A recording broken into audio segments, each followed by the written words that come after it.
Everybody, welcome again to More Layers. I'm Seth Mariano. And I'm Jordan Smith, and we are aware that the Super Bowl happened about 2 weeks ago, at least at this point, almost three, but we never actually discussed it in length. So that's what we're doing today.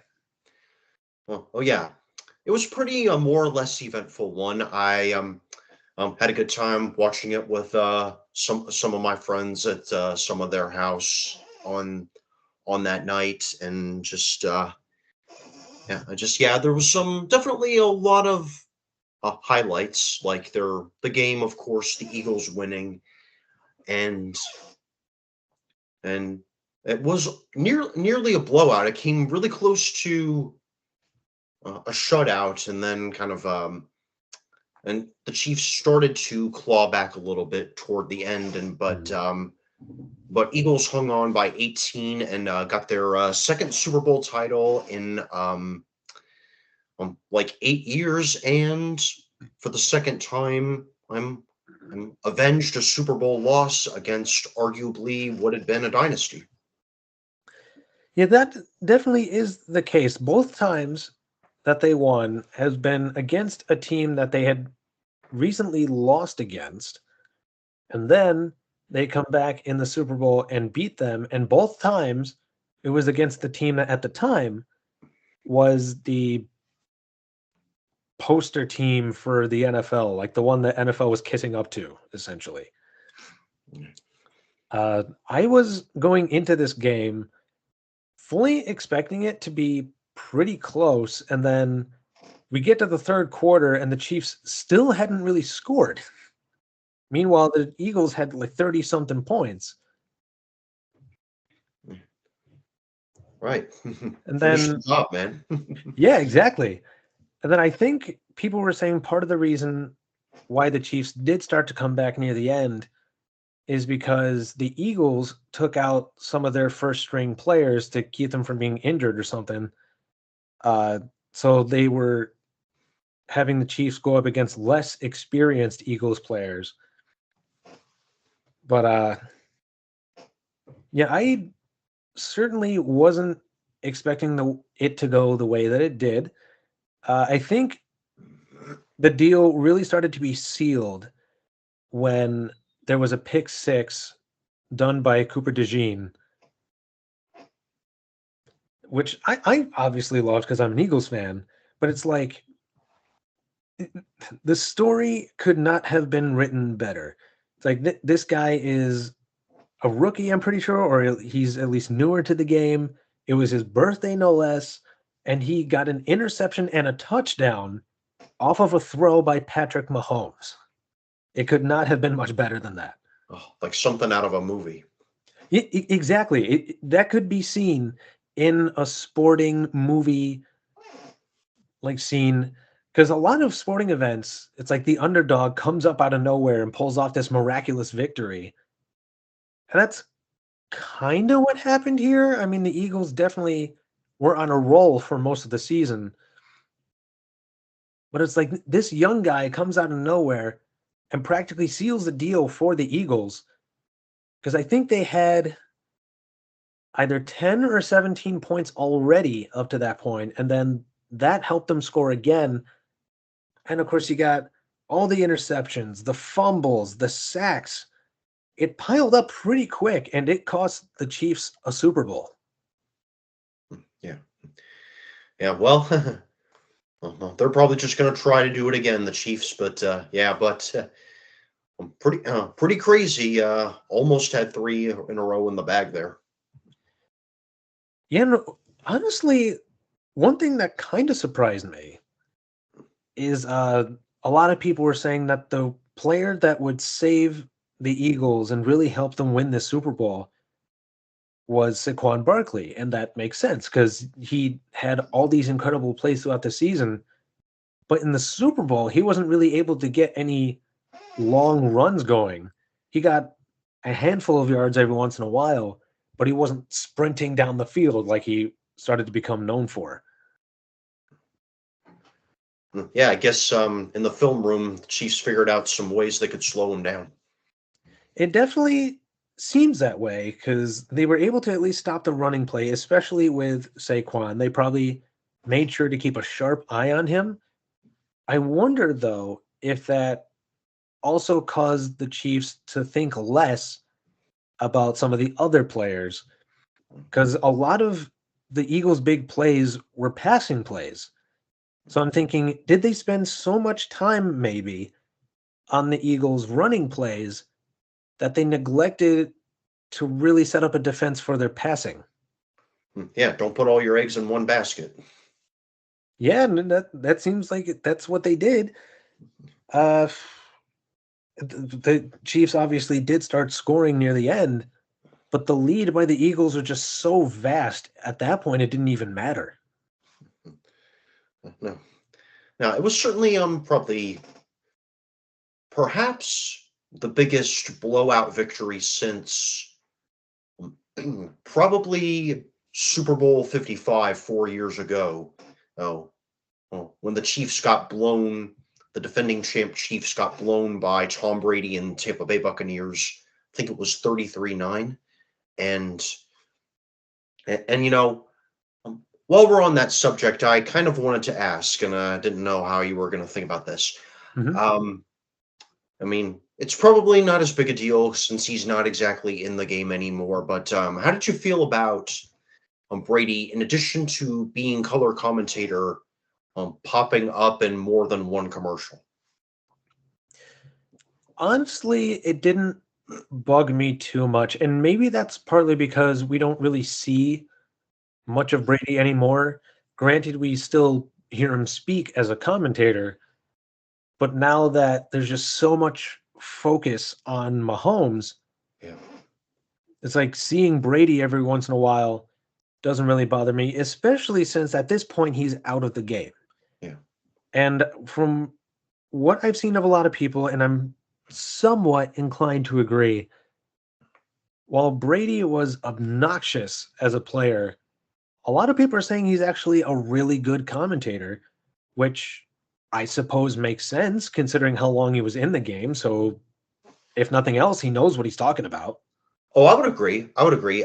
After I think I know. I was watching a Bills game the past season that he called for Fox in Inglewood against the Rams, and he was very constructively criticizing, the Bills' play calling choices toward the end, and I thought, well, this guy knows what he's talking about.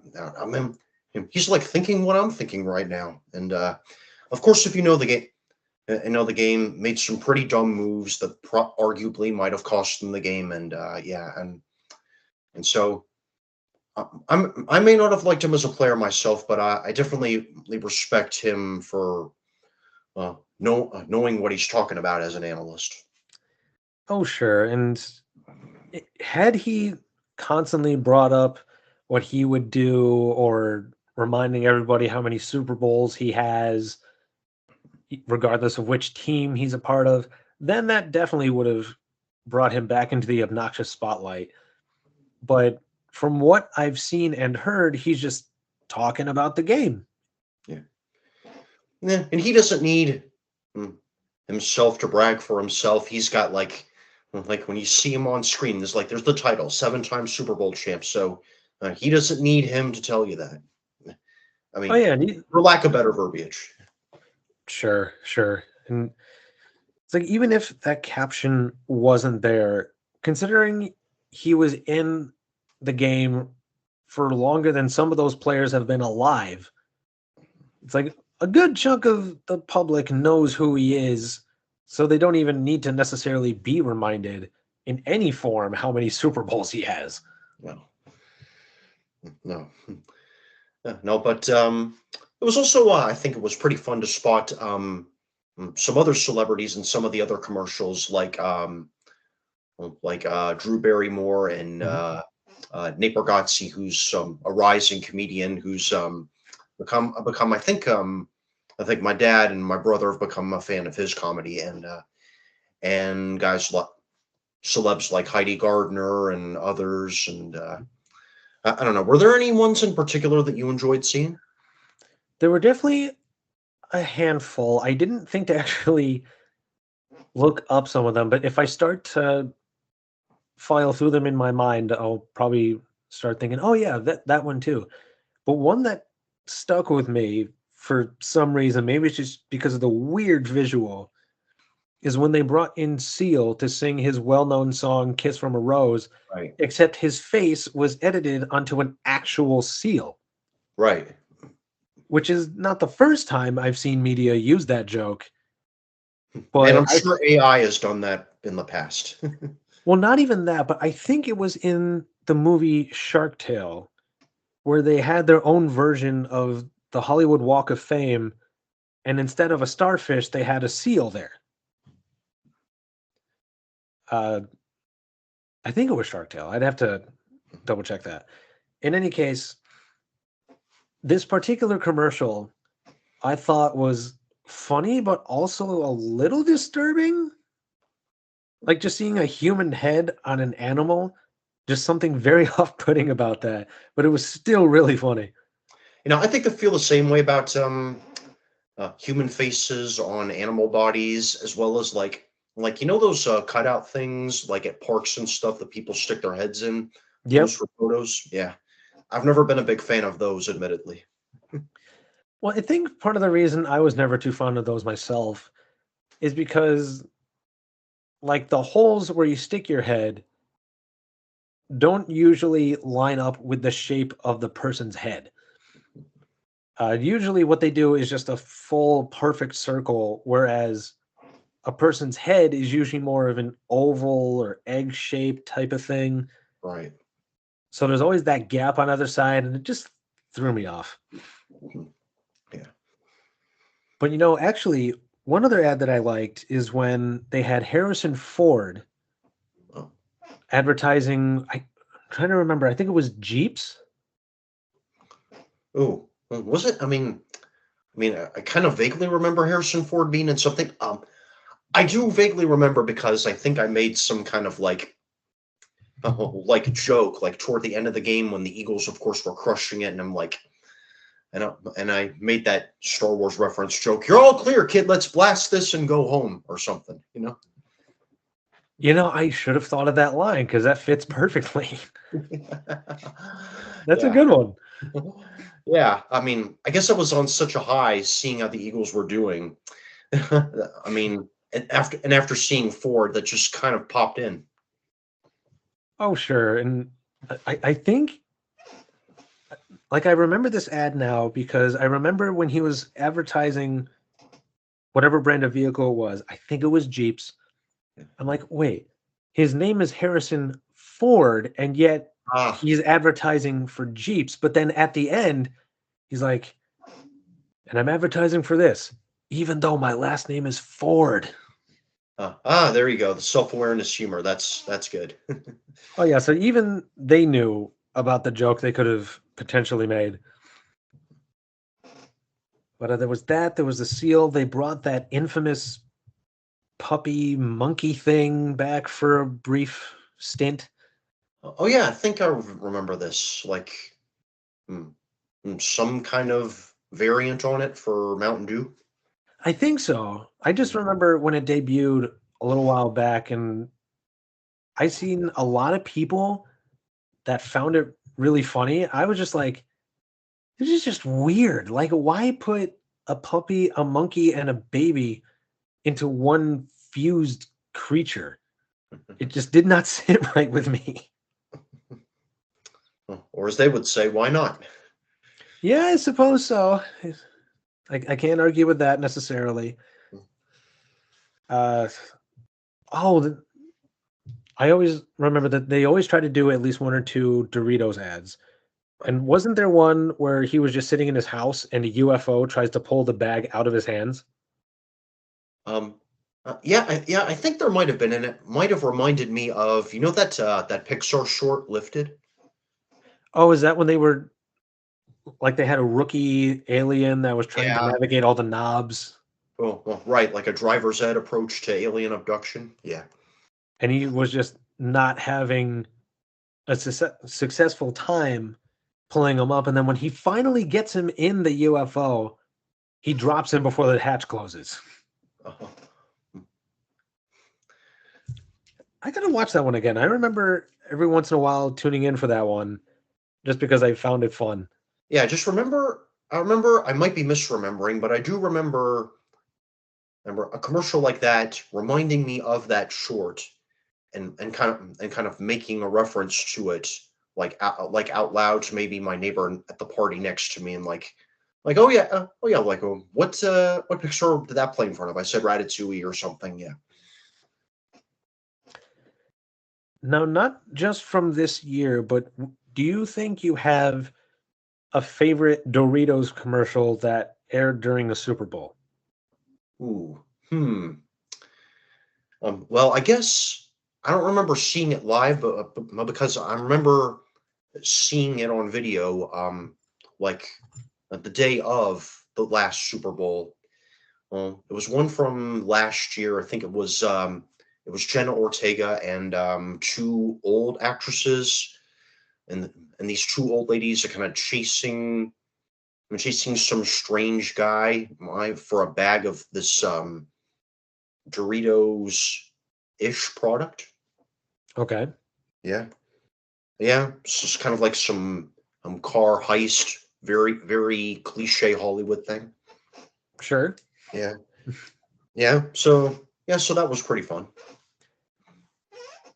And then I would say one of mine would be I forget what like where they were. I think it was an office building, but the guy has a snow globe in his hand and he's standing outside of a vending machine and he's like, "Will I get some free Doritos?" Chucks the snow globe at the vending machine, shatters the window. And he's like, "I think that's a yes." And then the guy that was with him was like, "Oh, cool, I got to try that." So then it cuts back to them later, and he's like, "Will I get a promotion?" Chucks it, accidentally hits his boss in the groin, and they're like, "A promotion? Not in your life." Yeah. Guess it didn't work then. No. Wow. And then another staple of Super Bowl commercials are the horses that advertise Budweiser. Oh yeah, right. They did that. I think this year, the Clydesdales. Yeah, I think there was a year or two where they didn't do it for some reason. I forget exactly why, but I remember people were just overjoyed to see them return. I don't know. I don't know. Well, we don't need them, but I guess people love them. I feel like they sell enough beer without them, but hey, no hurt harm. Oh, sure. It's not really a harm per se. I think it's more that they've become such a staple, such a tradition of the Super Bowl because they're so recognizable that having them absent just doesn't sit well with a lot of people. Oh, oh, And I well, yeah, I was just sure. going to say I don't remember what year it was, but one of my mom's favorite football ads ever was I think it was Clydesdale horses. It was at least a group of horses that looked like they were about to run a play of their own for football, and then just like a naked lamb runs into the middle of the field and just starts dancing around like a streaker. And to her, that was the funniest thing in the world. I mean, it probably looks funny depending on what it looks like visually, but it sounds a bit disturbing. But I guess if I saw it, maybe I'll change my mind. It sounds disturbing based on the premise, but it's definitely played for laughs. Yeah, I mean, I guess it's with if it's with like CGI animals or something. I guess it's I guess it's something that'll maybe fly over kids' heads or whatever. But Oh yeah, I'm pretty sure it was CGI because at one point, one of the things the sheep does is stand up on its hind legs, has its arms in the air, and starts dancing. But I'm pretty sure a sheep doesn't normally do that. no, no, highly doubt. Now, one thing I did want to ask at some point about this: Okay. do you think this football game went the way that it did because, for the most part, the refs stayed out of it? Because I noticed there weren't really a lot of penalties called in this game, and look what happened to the Chiefs. Well, there were that strange. It seems like every time. Well, there were all those penalties called, when Eagles were lining up for field goals, and like when they would initially kick them, they'd throw a flag on them. I think I remember, but Yeah. I don't know if I'd call that very consequential or not. No, a couple of the flags that were thrown at some point didn't really matter too much. I mean, one of them at least was on a field goal, but then the Eagles just were brought back 5-10 yards and they still made it in. So Yeah. all that did was chew up a little extra time. But there were at least one or two questionable calls near the beginning, one for each team. Yeah. So I guess that kind of balances it out. But I spent a lot of that game sitting there just anytime somebody touched Mahomes or sacked him, I froze for a second and be like, are they going to throw a roughing the passer flag? Please don't do it. Yeah. Well, I'd probably.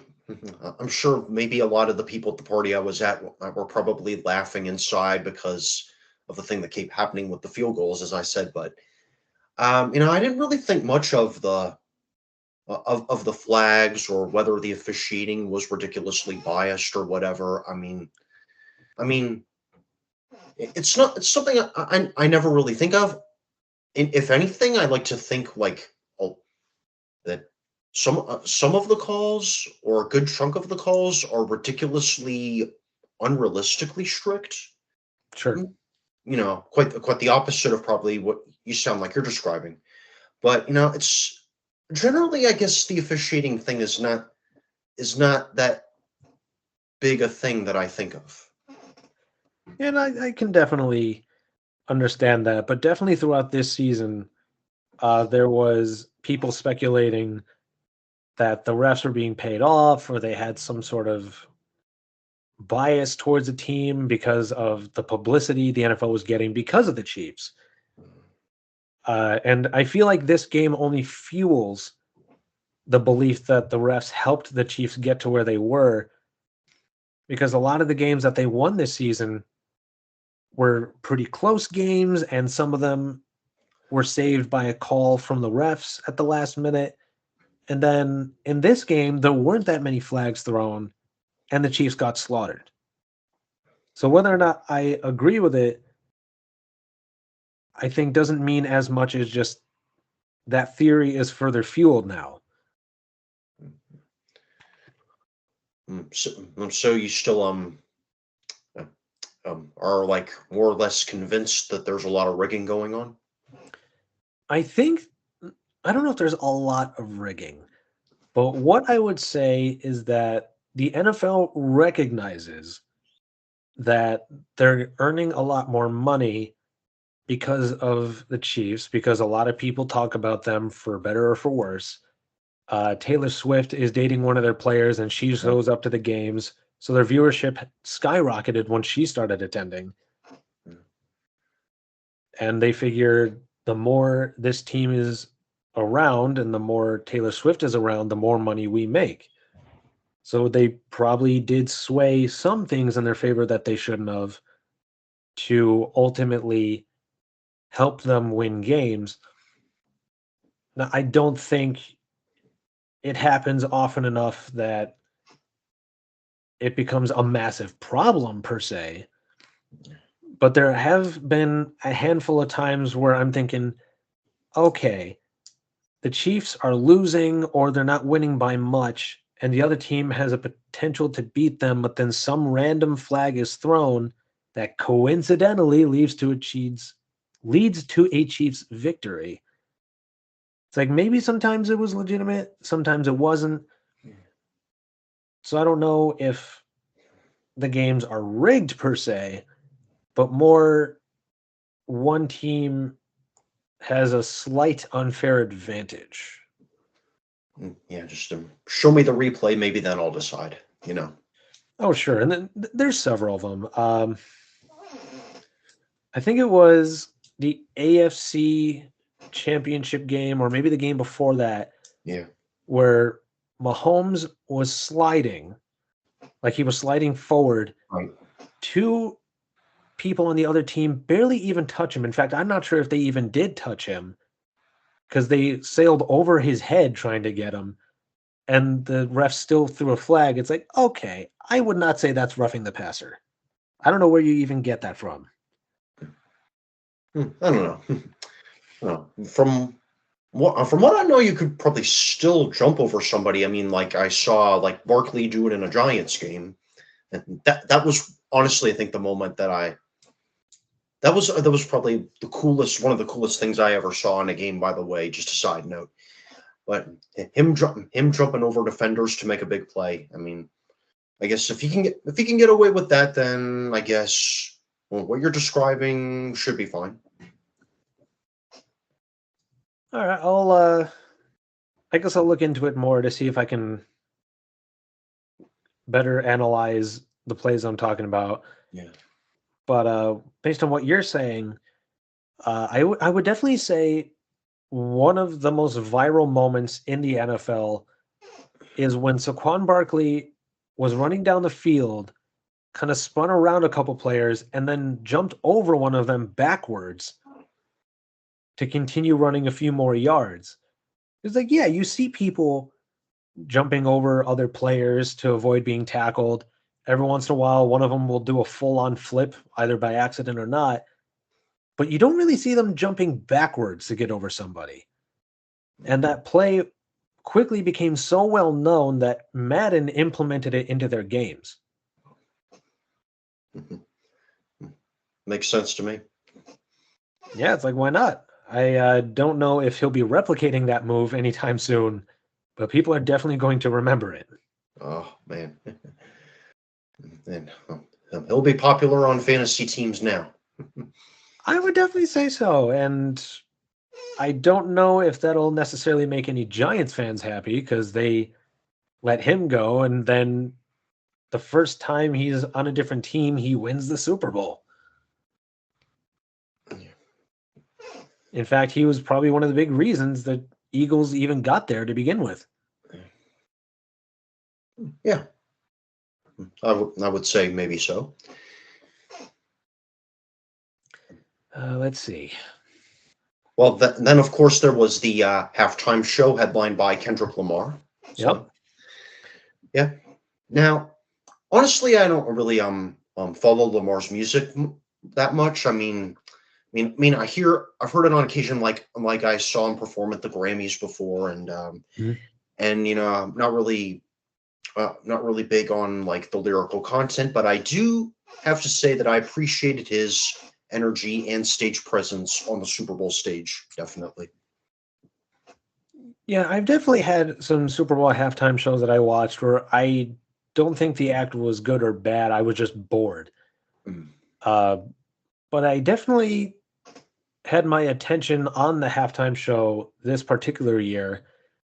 The biggest, I don't want to say issue per se, is that a good chunk of the time when Kendrick Lamar was doing his thing, I couldn't really understand what he was saying. But that could just be me not really being familiar with his music and not knowing what the lyrics are. Mm. So a lot of the stuff he was singing or rapping about is like I just never heard before, so I didn't have time to process what he was saying. So that's not really anything against him. I just couldn't follow along. I know. I'm sure.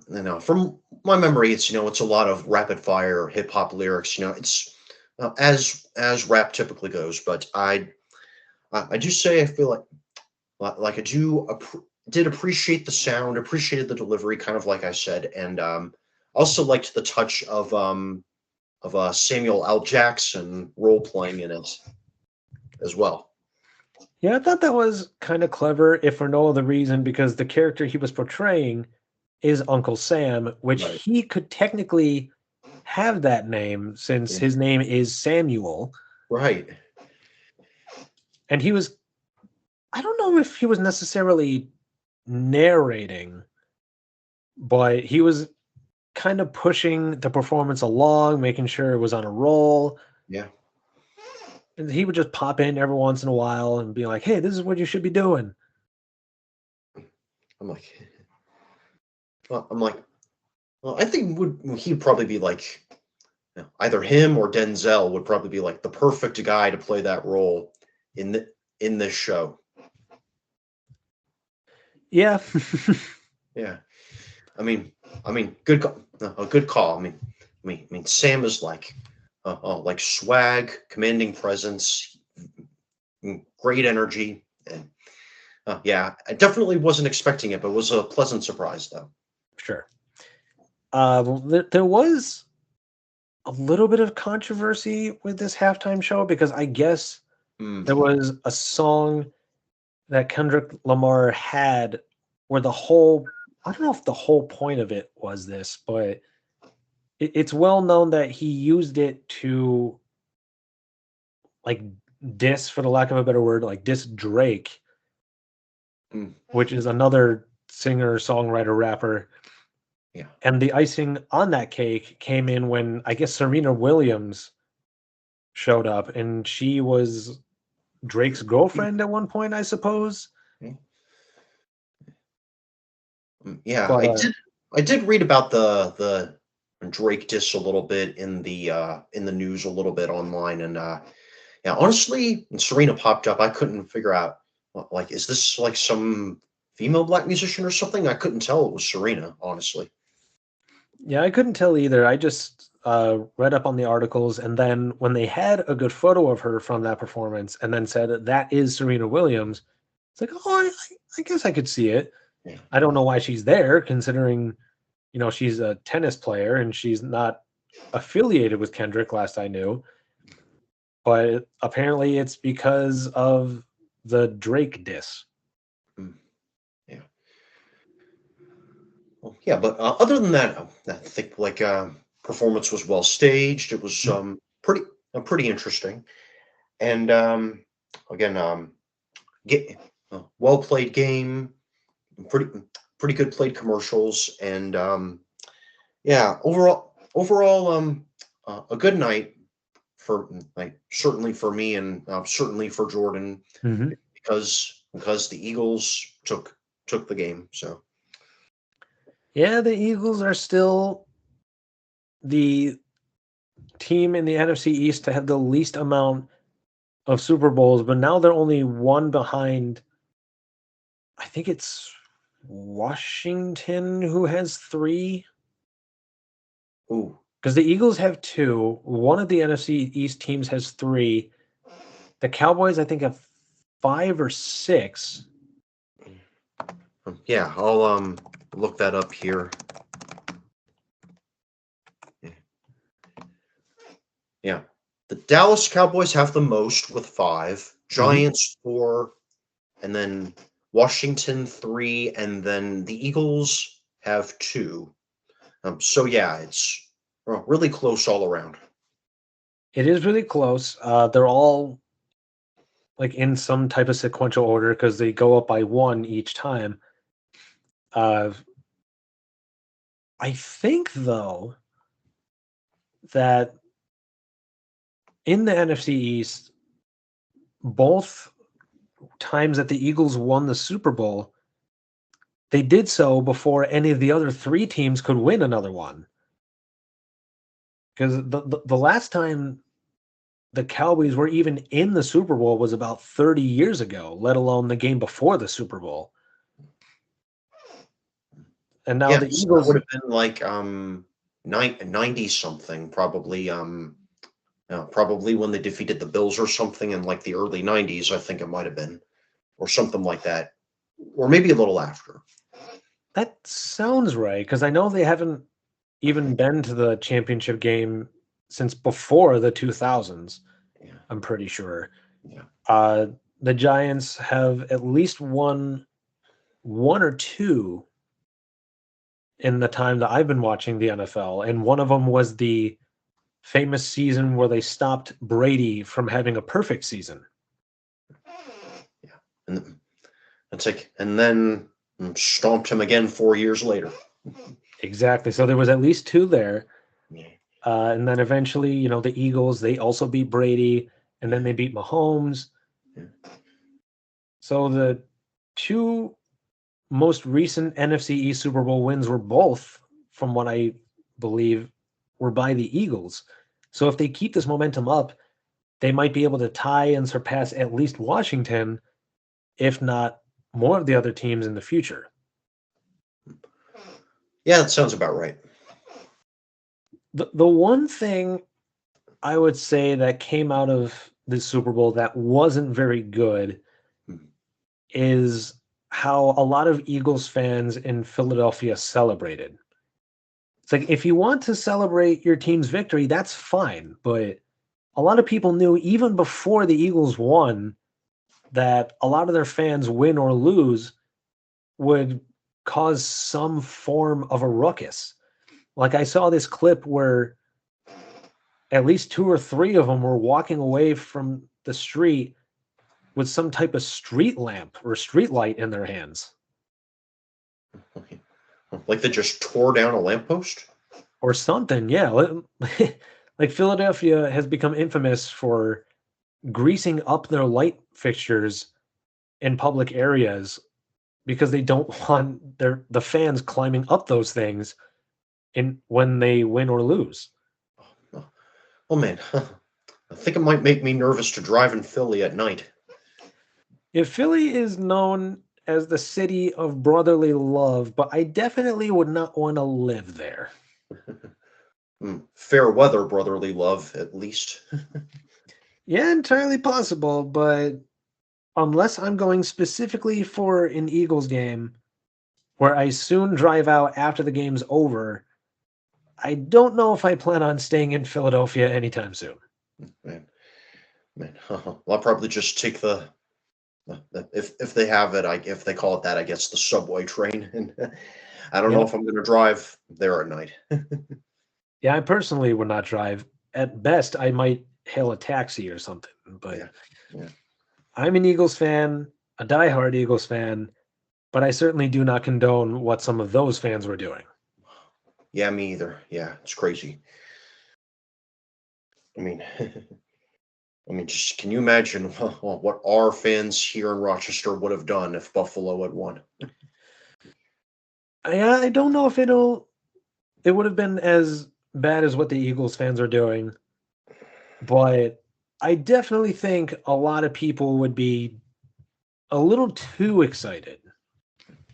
It's like, granted, it would be history because it would be the first time the Bills have ever actually won a Super Bowl. They certainly been to a few, Yeah, but they've never actually won one. So it would be making history, where we'd be right in the area where a lot of Bills fans are. So we would see a lot of it firsthand, I'm sure. And while there definitely would be some nut jobs out there, I don't know if I'd go as far to say as they would vandalize or destroy things, even if they're just really happy. yeah. They're they're We'll certainly see. known for like breaking tables in half, but that's more of a traditional thing as opposed to a riot type of scenario. At the most, I suppose they probably just get smashed and then drive. Oh, sure. Yeah, yeah. But yeah. I guess we'll see in a year or so. Yep. But as of now, this has definitely been a great game to watch as an Eagles fan.